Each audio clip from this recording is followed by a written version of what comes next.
Dear students, আজকে আমরা আলোচনা করব কিভাবে একটা বৈদ্যুতিক চিঠি, দ্যাট মিনস একটা ইমেল লেখা যায়। তো ইমেল লেখার অনেকগুলো ফরম্যাট আছে। বক্স আকারে লিখতে পারি, বক্স ছাড়াও লিখতে পারি। তো আমরা যদি বক্স দিয়ে দেখি সেটা এখন বেটার। তো আজকে আমি যে টপিকটা লিখবো সেটা হচ্ছে শিক্ষা সফরে যাওয়ার আমন্ত্রণ।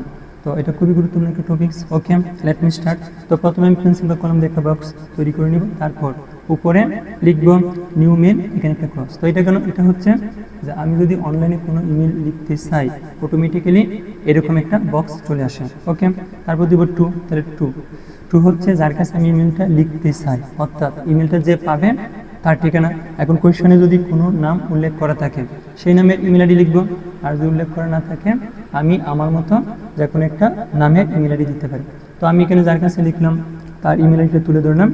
টু লিখার পর কোলন দিব, সিয়াম আহমেদ 123@gmail.com। তো কীভাবে একটা ইমেল আইডি লিখতে হয় এটা সবারই জানা। সবগুলো লেটার স্মল লিখতে হবে এবং দেয়ার ইজ নো স্পেস, এখানে কোনো স্পেস থাকা যাবে না।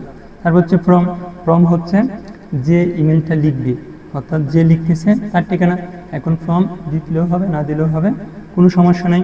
তো ফ্রম মানে যে লিখবে তার নামের একটা ইমেল আইডি লিখতে হবে। তো এখানে লিখে দিলাম abirroy321@gmail.com। তারপর হচ্ছে সিসি হচ্ছে কার্বন কপি। এখন সেটা কেন ইউজ করবো? সিসি হচ্ছে আমি একটা ইমেল একই সাথে অনেককে সেন্ড করতে চাই, তখন আমি কি সিসি ফরম্যাট ইউজ করবো। আর প্রথম সেটা ক্যাপিটাল, দেন স্মল দিব।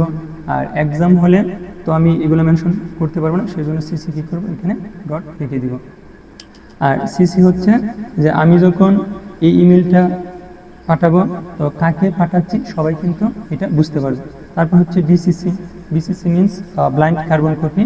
তো আমি একই ইমেল একই সাথে অনেককে সেন্ড করবো, বাট কেউ বুঝতে পারবে না যে ইমেলটা কে পাইছে। তারপর এখানে কী করবো, সিসিতে লিখবো, বিটা ক্যাপিটাল দিব, সিসি দুইটা স্মল দিব। আর এখানে আমরা কী রাখবো, ব্লাঙ্ক রাখবো, অর্থাৎ ডট টেনে দিয়ে আসবে। দেন লিখতে হবে সাবজেক্টটা খুবই শর্ট করে লিখতে হবে।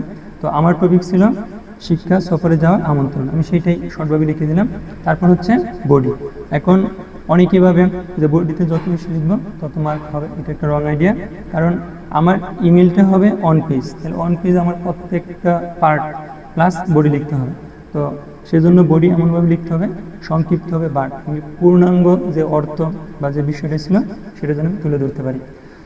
তো শিক্ষা সফরে যাওয়ার জন্য আমন্ত্রণ, সেই ভিত্তিক আমি এখানে একটা বডি তুলে ধরলাম।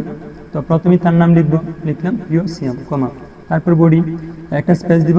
আশা করি ভালো আছো, নিয়মিত ক্লাসের পাঠে বিষয়ভিত্তিক জানাশোনাকে পরিপূর্ণতা দিতে শিক্ষা সফর অত্যাবশ্যক।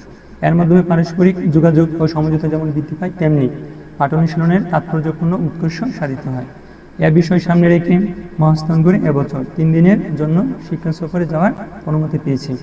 এর সফরে তোমাকে পূর্ণ প্রস্তুতি নিয়ে আমার সঙ্গী হওয়ার আমন্ত্রণ জানাচ্ছি। তোমার তারপর একটা স্পেস দিব, স্পেস দিয়ে একটা বাক্য লিখবা, তোমার উপস্থিতি আমাকে খুশি করবে, অপেক্ষায় থাকলাম। তারপর আরেকটা স্পেস দিব, স্পেস দিয়ে লিখবা শুভেচ্ছান্তে যে পাঠাচ্ছে তার নাম আবির। তারপর এখানে একটা বক্স বানাবো, দেন এখানে সেন্ট লিখে দেবো। তাহলে এখানে মাথায় রাখতে হবে যে আমরা যখন এই কুলনগুলো দিব এগুলো যেন একদম সোজা হয়, কুলনগুলো যেন স্যারে বুঝতে পারে। আমরা যেন কুলন দিতে গিয়ে এখানে বিসর্গ না দিই, তাহলে কিন্তু ভুল হবে। ওকে, আশা করি এইভাবে লিখলে সবাই ফুল মার্কস পাবা। ওকে, থ্যাংকস ফর ওয়াচিং।